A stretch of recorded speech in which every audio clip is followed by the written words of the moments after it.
우리도 보내심을 받은 그 사명을 우리가 잃어버리고 이리저리 방황하면서 살아가는 그러한 심령들이 많이 있기 때문에 오늘 우리가 이 말씀을 읽으면서 우리 가운데 슬픔과 두려움이 사라지고 방황하고 헤매이는 심령들이 아니라 우리가 보내심을 받은 자로 살아갈 수 있기를 주의 이름으로 축복합니다.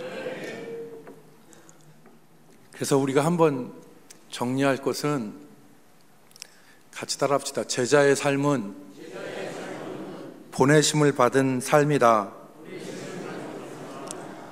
제자의 삶은 어떤 삶이냐? 보내심을 받은 삶이에요. 여러분, 그리스도의 제자가 되는 것은 영광스러운 일입니다. 그리스도의 제자로 사는 것은 영광스러운 일이고 우리 모두가 다 그리스도의 제자로 살기를 소망을 해요. 그런데 그 제자의 삶이 뭐냐? 성경은 보내심을 받은 자다. 오늘 21절에 주님이 이렇게 말씀하셨어요. 아버지가 나를 보내신 것 같이 나도 너희를 보내노라. 이 보내는 삶은 무슨 삶이냐? 사명을 감당하는 삶이에요. 예수님이 아버지께 보내심을 받아서 이 땅에서 하신 일이 무엇입니까? 복음서 전체를 다 훑어보면 예수님이 이 땅에서 하신 일은 세 가지로 압축할 수 있어요. 첫 번째, 회당에서 가르치신 사역을 하셨어요. 예수님은 가는 곳곳마다 회당에서 사람들을 가르치셨고, 두 번째는 천국 복음을 가는 곳곳마다 전하셨어요. 세 번째는 백성들의 모든 약한 것과 모든 병든 것을 고치셨습니다. 이게 예수님의 사역이에요. 그것처럼 예수님은 자신의 제자들에게 보냄을 말씀하시면서 제자들이 사명 감당하기를 원하는 거예요. 주님을 대신하여서 이 땅에서 천국 복음을 전파하고 말씀을 가르치고 모든 병든 것과 약한 것을 고치는 사역을 감당하기를 원하신 것입니다. 그게 제자의 삶이에요. 마태복음의 맨 마지막 두 절에 보면 우리가 이걸 확인할 수 있어요. 예수님이 제자들을 향하여서 명령하시죠. 어떻게 명령하십니까? 그러므로 너희는 가서 모든 민족을 제자 삼고 아버지와 아들과 성령의 이름으로 세례를 주고 내가 너희에게 분부한 모든 것을 가르쳐 지키게 하라. 이게 주님이 주신 사명이에요. 이 사명 감당해야 되는 겁니다. 그래서 제자의 삶은 사명의 삶이다. 믿으시면 아멘. 제자의 삶은 사명의 삶이다. 여기서 예외되고 열외된 사람은 없어요. 군대 가면 열외가 있어요. 안 해도 되는 게 있어요. 저는 방위 출신이라 잘 몰라요. 여러분, 제자의 삶에서 열애가 된 사람은 없어요. 오늘 우리 대전남북교회 모든 성도님들이 제자의 삶을 살기를 주의 이름으로 축복합니다. 제자로 보내심을 받은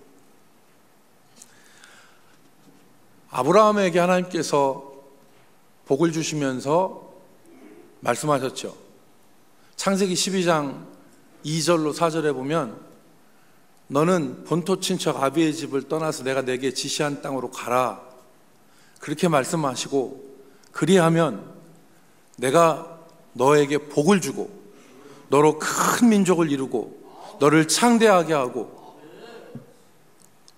네 이름을 크게 하고 그리고 하나 더 말씀하셨어요. 4절 말씀에 세계의 모든 민족들이 너로 말미암아서 뭐를 받을 것이라? 복을 받을 것이라. 이게 아브라함이 받은 복이고 아브라함이 받은 사명이에요.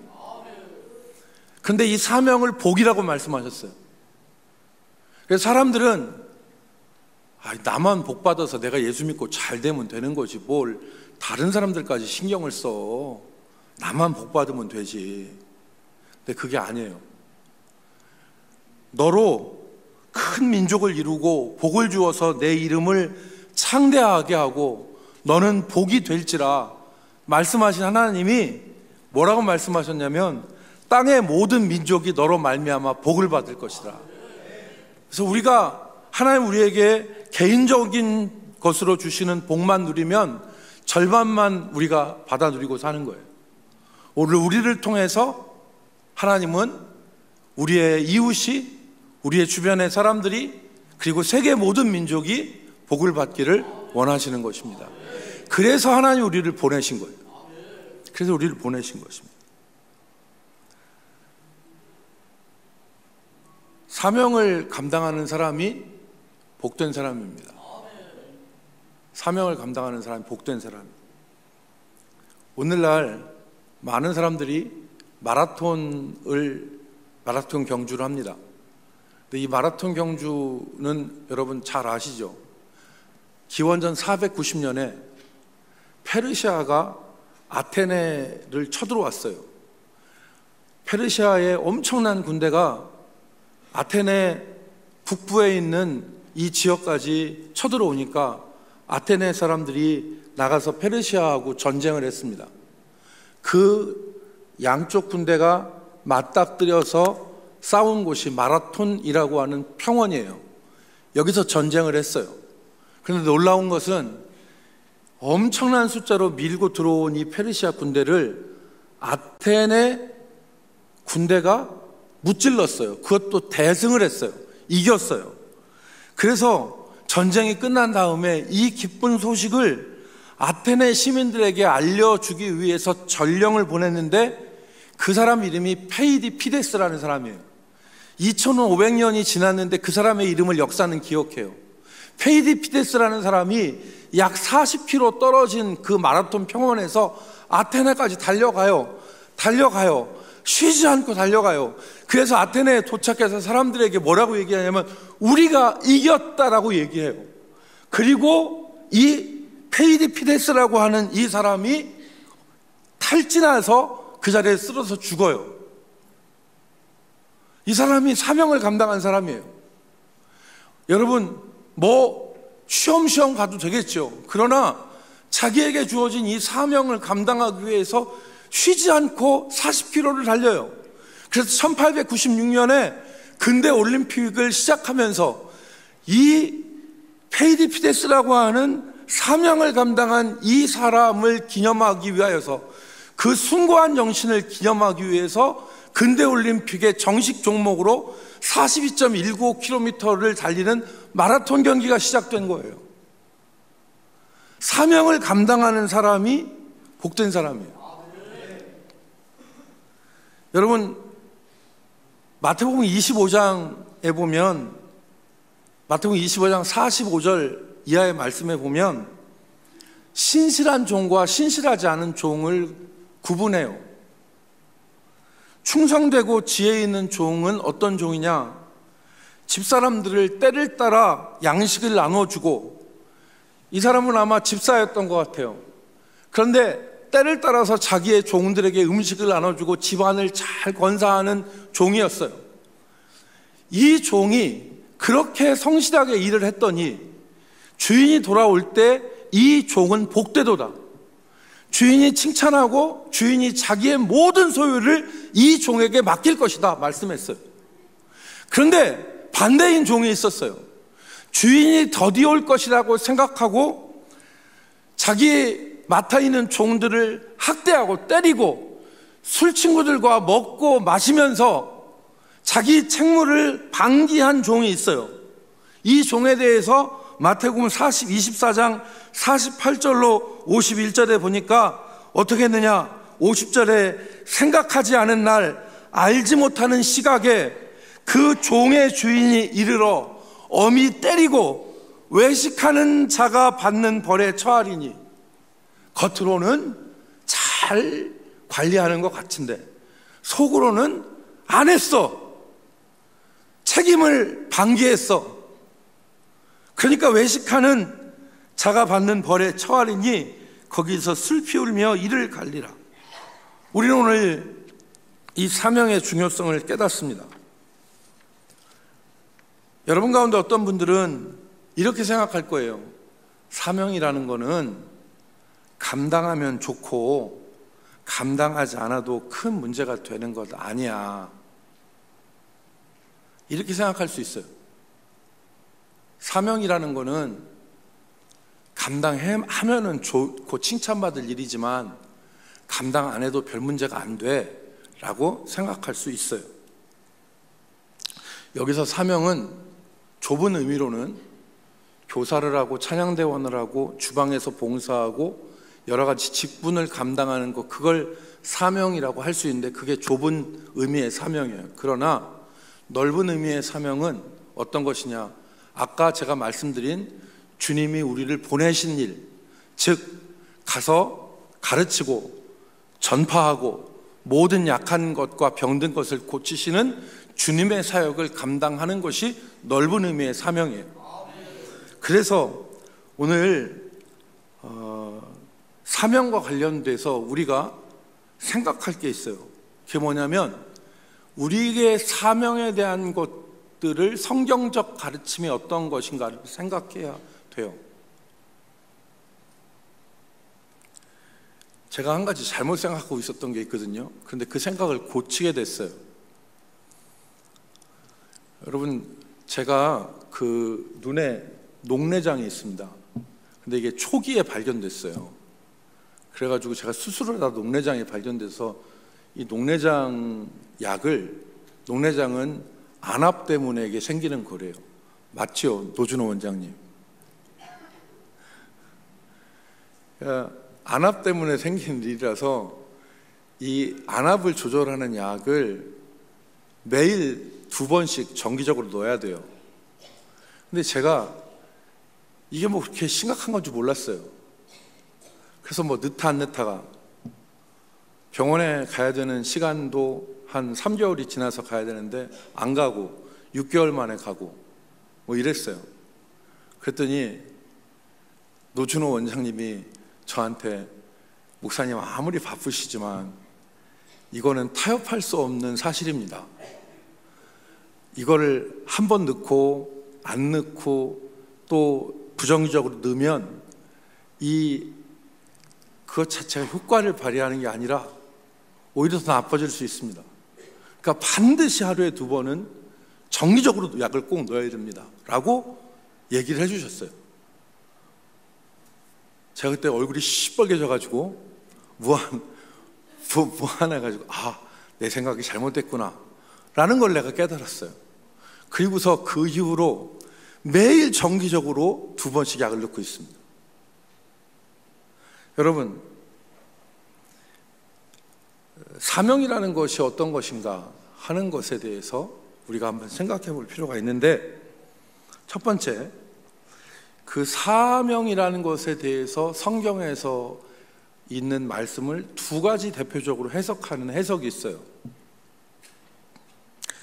2가지 해석을 소개시켜 드릴 텐데, 하나는 100% 틀렸다고 할 수는 없지만 위험한 해석이고, 다른 하나의 해석은 성경적 해석이에요.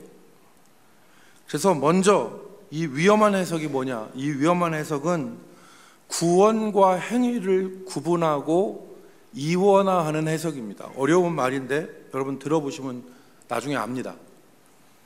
여러분, 칭의, 즉 의롭다 하심, 하나님 앞에 우리가 의롭다 하심을 얻는 것은 믿음으로 얻는 것이고, 상급은 행위로 얻는다는 주장이에요. 로버트 윌킨이라고 하는 세대주의 학자, 유명한 학자가 이 주장을 합니다. 그래서 이 말이 무슨 말이냐? 사람이 의롭다 하심을 얻는 것은 사람의 행위가 아니다. 그건 믿음으로 얻는 것이다. 이건 성경의 가르침이에요. 성경은 이것에 대해서 일관적으로 얘기를 해요. 성경이 일관적으로 얘기합니다. 그래서 에베소서 2장 8절로 9절 말씀해 보면 여러분 잘 아시죠? 같이 한번 읽어볼까요? 너희는, 시작, 너희는 그 은혜에 의하여 믿음으로 말미암아 구원을 받았으니 이것은 너희에게서 난 것이 아니요 하나님의 선물이라. 9절 말씀 또 읽겠습니다. 시작. 행위에서 난 것이 아니니 이는 누구든지 자랑하지 못하게 함이라. 아멘. 우리가 구원받는 것은 행위로 받아요, 믿음으로 받아요? 이거 다 알아요. 우리가 이건 믿음으로 받는 거예요. 행위로 구원받을 수 없어요. 우리의 행위가 완벽하지 못하기 때문에. 그래서 믿음으로 구원받는 거예요. 그런데 이분들이 주장하는 게 뭐냐면, 구원은 믿음으로 받지만 상급은 뭘로 받는다? 행위로 받는다. 그래서 성경 구절을 인용을 하는데 그게 마태복음 16장 27절이에요. 인자가 아버지의 영광으로, 여기서 인자는 예수님이에요. 예수님이 아버지의 영광으로 그 천사들과 함께 오리니 주님이 재림하실 때란 말이에요. 그때에 각 사람이 어떻게 한 대로 갚으시리라? 행한 대로 갚으시리라. 봐봐, 행한 대로 갚는다고 그랬잖아. 이 말 지금 주장하는 거예요. 또 하나 있어요. 고린도후서 5장 10절 말씀에 보면 이렇게 기록해요. 이는 우리가 반드시 그리스도의 심판대 앞에 나타나게 되어 마지막 심판받는 때 각각 선악간에 그 몸에 행한 것을 따라 받으려 함이라. 성경은 우리가 행한 대로 심판받는다고 말씀하세요. 그래서 이 사람들은 이 두 가지 말씀을 그대로 받아들여요. 믿음은, 칭의는 믿음으로 받고 상급은 행함으로 받는다. 그래서 마태복음 25장에 보면 여러분 달란트 비유가 나오죠. 주인에게 5달란트 받은 사람, 2달란트 받은 사람, 1달란트 받은 사람이 있는데 5달란트 받은 사람은 열심히 일해서 5달란트를 남겼어요. 주인에게 칭찬을 받습니다. 2달란트 받은 사람도 열심히 일해서 2달란트를 남겨서 칭찬을 받아요. 동일한 칭찬을 받아요. 그런데 1달란트 받은 사람은 어떻게 했어요?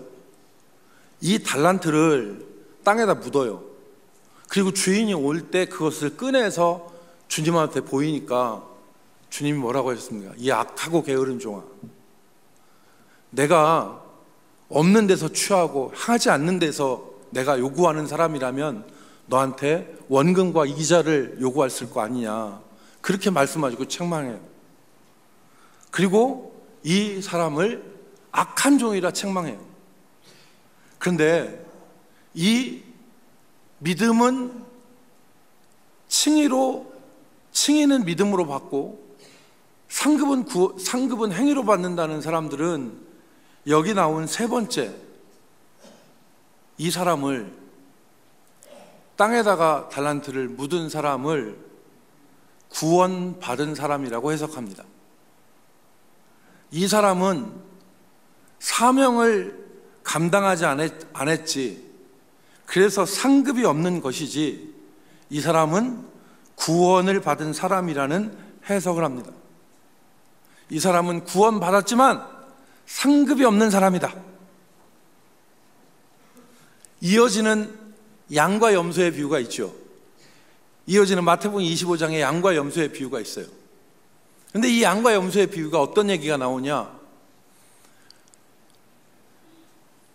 예수님께서 나중에 세상을 심판하실 때에 양과 염소로 나눠요. 그래서 이 양의 편에 있는 사람은 구원받은 사람이고 이 염소에 있는 사람들은 구원받지 못하는 사람이에요. 그런데 이 양에 있는 사람들은 어떤 사람이냐, 예수님이 목마르고 굶주리고 헐벗고 병들고 옥에 갇혔을 때,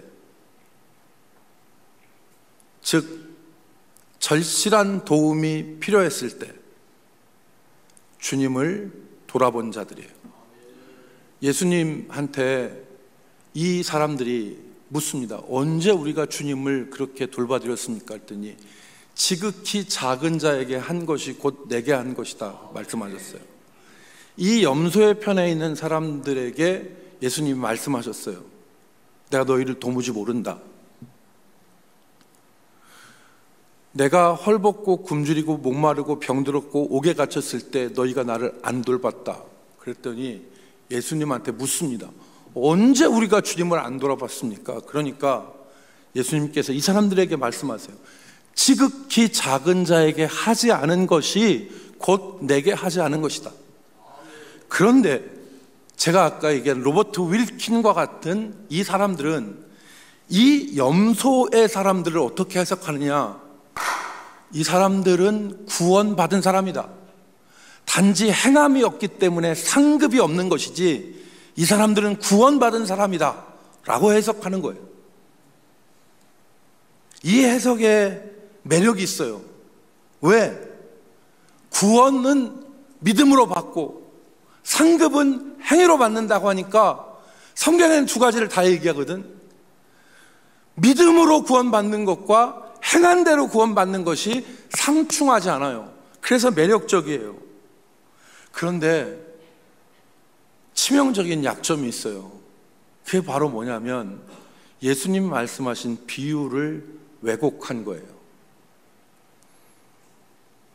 여러분, 왜 그러느냐? 달란트의 비유와 제가 말씀드린 달란트의 비유와 양과 염소의 비유는 상급의 문제를 얘기하는 비유가 아니에요. 이 비유는 참된 믿음에 대해서 말씀하시는 비유인 것입니다. 마태복음 25장을 가서 집에 가서 읽어보세요. 마태복음 25장이 여러분들 머릿속에 환하게 들어오시는 분들은 제 얘기가 무슨 얘기인지 이해하실 거예요. 그런데 오늘 마태복음 25장이 어떤 내용인지가 환하게 안 들어오는 분들은 집에 가서 읽어보세요. 마태복음 25장에 예수님께서 열처녀의 비유, 달란트의 비유, 양과 염소의 비유를 세 개를 연달아서 똑같은 내용을 말씀하시는데 이 비유의 내용은 무엇입니까? 참된 믿음이라는 것이 어떤 것이냐? 마지막 때에 예수님께서 인정하시는 참된 믿음이 어떤 믿음이냐? 그것은 하루하루의 삶에서 주님이 주신 말씀을 그대로 행하면서 하나님의 뜻대로 사는 것이 참된 믿음이다 라는 것을 예수님이 말씀하신 거예요. 그러므로 이 비유는 믿음으로 구원받고 행위는 전혀 구원에 상관없고 상급에만 관련된다는 얘기를 하는 비유가 아닙니다. 참된 믿음은 오히려 이 25장에서 양과 염소의 비유, 달란트의 비유는 참된 믿음은 행함이 있는 신실한 믿음이 참된 믿음이고 그것이 구원받는 믿음이다. 이것을 말씀하시는 것입니다. 두 번째 아까 해석을 말씀드린다고 했는데 두 번째 해석은 칭의와 상급이 모두 참된 믿음으로 주어진다는 해석입니다. 아까는 뭐라고 했어요? 칭의, 의롭다 하시는 것은 믿음으로 얻고 상급은 행위로 얻는다고 그랬죠? 아니라는 거예요. 그게 아니라 칭의도 그리고 상급도 모두 참된 믿음으로 얻을 수 있는 것이다.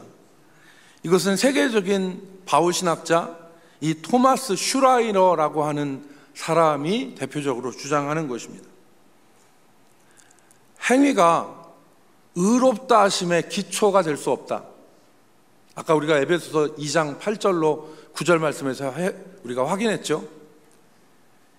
행위는 의롭다 하심을 얻을 수 없고 행위가 의롭다 하심의 기초가 될 수는 없다. 하지만 참된 믿음에 반드시 동반하는 것이 뭐냐?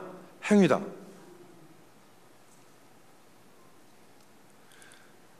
행위로 의롭다 하심을 얻는 것이 아니지만 믿음으로 의롭다 하심을 얻는데 그 믿음에 반드시 동반되어지는 것이 무엇이냐? 행위다. 이것을 강조하는 말씀이 야고보서에 나오죠.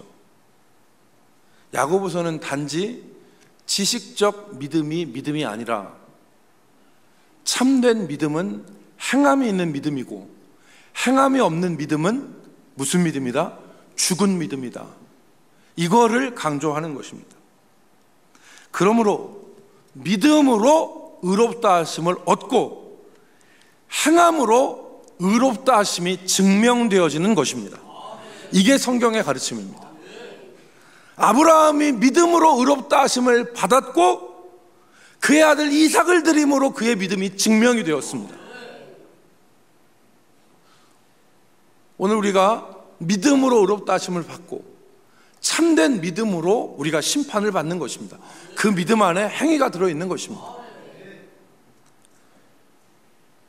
여러분, 세 번째, 우리가 이것을 인정하고 이해했다면, 세 번째, 믿음의 사람은 사명을 방치하지 않습니다.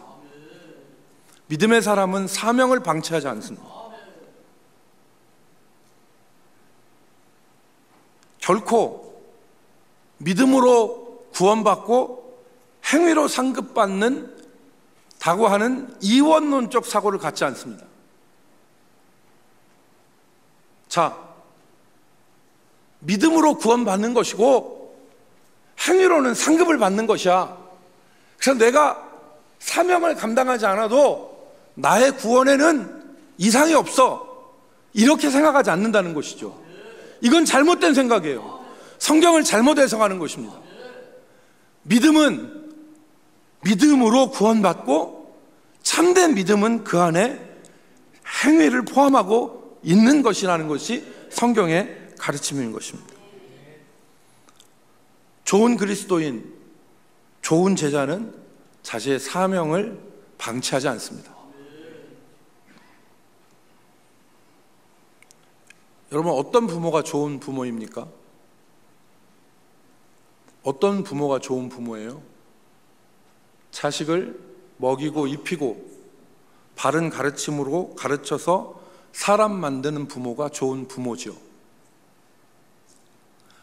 여러분, 아버지가 아무리 인자한 얼굴과 부드러운 태도를 가지고 돌아다니지만 그 자식이 먹지 못해서 영양실조에 걸리고 뼈만 앙상하게 남아있으면 그 아버지는 좋은 아버지가 아니에요.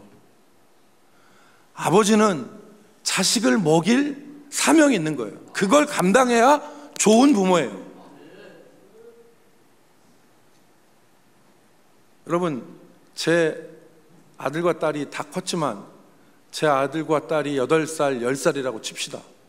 그런데 얘네들이 옷은 다 헤어지고 꼬질꼬질하고 못 먹어가지고 막 뼈만 앙상하게 남아가지고 이렇게 돌아다니면 그 수치는 누구의 것입니까? 부모의 것이죠. 부모가 부모를 안 한 거예요. 사명 감당 안 한 겁니다. 여러분, 좋은 직원이 누구고 좋은 사장이 누구입니까? 좋은 직원이 어떤 직원이 좋은 직원입니까? 완벽하진 않지만 자기 월급 받는 밥값하는 직원이 좋은 직원이에요. 월급은 따박따박 받는데 밥값하지 않고 맨날 빈둥빈둥 놀고 돌아다니고 엉뚱한 짓 하면 그 사람이 좋은 직원입니까? 아니죠. 좋은 사장이 어떤 사장입니까? 완벽하진 않아도 자기가 함께 데리고 일하는 사람들 월급 주려고 이리저리 뛰어다니면서 월급 제날 제때 주는 사장이 좋은 사장이에요. 좋은 제자가 어떤 제자입니까? 자기의 사명을 감당하는 제자가 좋은 제자예요.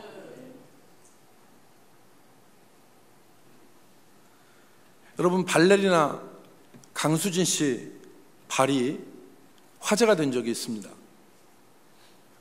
강수진 씨가 어렸을 때 발레를 했는데 발레를 하다 보니까 발이 아픈 거예요. 그래서 그 남편이 강수진 씨의 발을 찍었어요, 사진으로. 근데 그 발이 어떻게 되냐면 발가락 열이, 지금 사진에 나오는데 열이 마디마디가 다 대나무 마디처럼 옹이가 진 거예요. 이게 왜 그러느냐? 발레리나들은 발끝으로 체중을 다 서요. 얼마나 연습을 했으면 저 발 마디마디가 다 옹이가 졌겠어요. 강수진은 발레라고 하는 것을 자기의 일을 감당하기 위해서 자기를 다 드린 거예요. 그래서 여자로서의 발은 아름답지 않지만 이 발이 세상에서 가장 아름다운 발이라고 사람들이 얘기하지 않습니까? 사명을 감당하는 그리스도인이 좋은 그리스도인입니다. 여러분, 주님은 우리를 보내실 때 사명을 감당하라고 보내셨어요. 여러분, 지금도 생각을 예전과 같이 하시면 안 됩니다. 지금도 생각을 예전과 같이 하면 안 돼요. 구원은 믿음으로 받고 상급은 행위로 받기 때문에 나는 사명 감당하지 않아도 구원받는데 이상 없다라고 하는 생각은 성경을 왜곡한 생각이에요. 잘못된 생각이라고. 성경은 분명히 말씀하잖아요. 믿음으로 구원받고 그 믿음 안에 있는 행위로 상급받고 심판받는 것이다. 오늘 우리가 이 사명을 감당할 때 쉽지 않아요. 우리는 어쩌면 발레리나 강수진 씨의 발과 같은 삶을 살아야 될지도 모릅니다. 그렇기 때문에 주님이 말씀하신 것이 성령을 받으라. 감당할 수 있는 성령을 받으라. 우리의 힘만으로는 이 사명 감당하기 어려우니까, 우리의 힘으로는 이 사명 감당하기 어려우니까 우리에게 성령이 임하시면 권능을 받고, 그 성령이 임하시면, 우리 안에 성령이 임하시면 우리가 하나님의 말씀을 능히 감당할 수 있기 때문에 성령을 받으라 말씀하신 것입니다. 약속하셨죠. 에스겔 36장 26절로 27절 말씀에 보면 이렇게 약속하셨습니다. 에스겔 선지자를 통해서 또 새 영을, 여기 영은 성령이에요, 너희 속에 두고 새 마음을 너희에게 주되, 성령이 우리 가운데 오시면 새 마음 갖는 거예요. 미웠던 사람이 더 이상 미워지지 않고 사랑스러워지고, 죄악을 향하여서 열려있는 마음이 죄악을 싫어하고 하나님의 뜻을 받드는 것을 기뻐하는 마음으로 바뀌는 거죠. 그래서 새 영을 너희 속에 두고 새 마음을 너희에게 주되 너희 육신에서 굳은 마음을 제거하고 부드러운 마음을 줄 것이고, 27절에 또 내 영을 너희 속에 두어 너희로 내 율례를, 하나님의 말씀을 행하게 하리니 너희가 내 규례를 지켜 행할지라 말씀하였습니다. 사랑하는 성도 여러분, 하나님 우리에게 맡겨주신 사명 잘 감당해야 돼요. 그게 믿음이에요.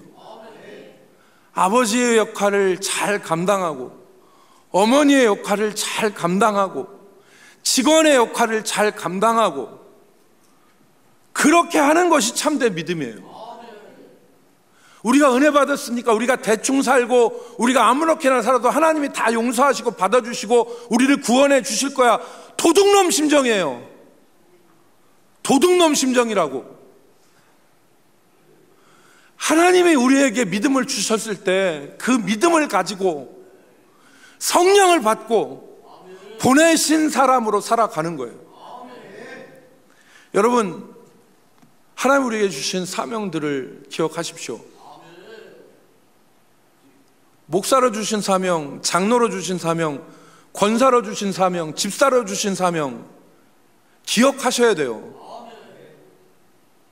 여러분, 우리가 어떤 밭을 가는데, 논밭을 가는데 논밭이 잡초가 우거지고 돌보지 않아서 막 논밭이 형편없어요.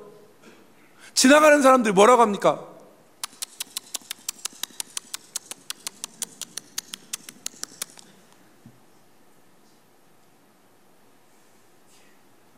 논밭의 주인이 창피한 거예요. 여러분, 벌초해야죠. 벌초하셔야 되잖아. 추석이 이제 가까우는데 어머님 아버님 산소 벌초 안 해가지고 풀이 우거진 대로 그대로 놔두면 누구 망신입니까? 영적으로도 마찬가지예요. 사명 감당하지 않고 살아도 구원받는 데는 이상 없고 상급만 못 받을 것이라고 하는 생각은 잘못된 생각입니다. 하나님이 내게 주신 사명, 그것이 방치되어 우리의 부끄러움이 되지 않기를 바랍니다. 하나님이 목사로서 저에게 주신 사명이 있는데 이걸 방치하면 하나님이 뭐라고 하시겠어요? 저한테 이 악하고 게으른 종아, 하나님이 장로님들한테 주신 사명, 그거 감당해야죠. 하나님이 권사님들에게 주신 사명 감당해야죠. 그게 믿음이에요. 그게 믿음이에요. 다른 게 믿음이 아니에요.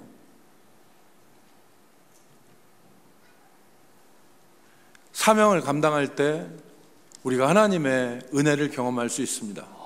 힘들고 어렵지만 그 사명 감당할 때 좋은 아버지가 되려고 하고, 좋은 부모가 되려고 하고, 좋은 직원이 되려고 하고, 하나님의 사람으로 살려고 할 때 하나님께서 오늘 우리가 읽은 마지막 절 말씀에 보면 이렇게 말씀했어요. 너희가 누구의 죄든지 사하면 사하여질 것이요 누구의 죄든지 그대로 두면 그대로 있으리라. 교회의 권세죠. 이건 교회의 권세라고. 정말 우리가 성령 받아 사명 감당하면 참된 교회로 교회의 권세를 우리가 향유할 수 있다는 것을 말씀하시는 것입니다. 사랑하는 성도 여러분, 우리가 보내심을 받은 자, 사명을 감당하는 자로 살아가기를 원합니다. 우리는 약해도 우리에게 성령을 주셔서 감당케 하시는 주님을 의지하여 우리 주신 사명은 잘 감당하는 우리 성도들이 되기를 주의 이름으로 축복합니다. 기도하겠습니다. 살아계시고 역사하시는 아버지, 오늘 우리의 사명을 기억하게 하여 주옵소서. 구원받았다고 하는 아니라는 생각으로 사명을 내팽개치고, 아버지 하나님, 우리가 내 멋대로 살아갈 것이 아니라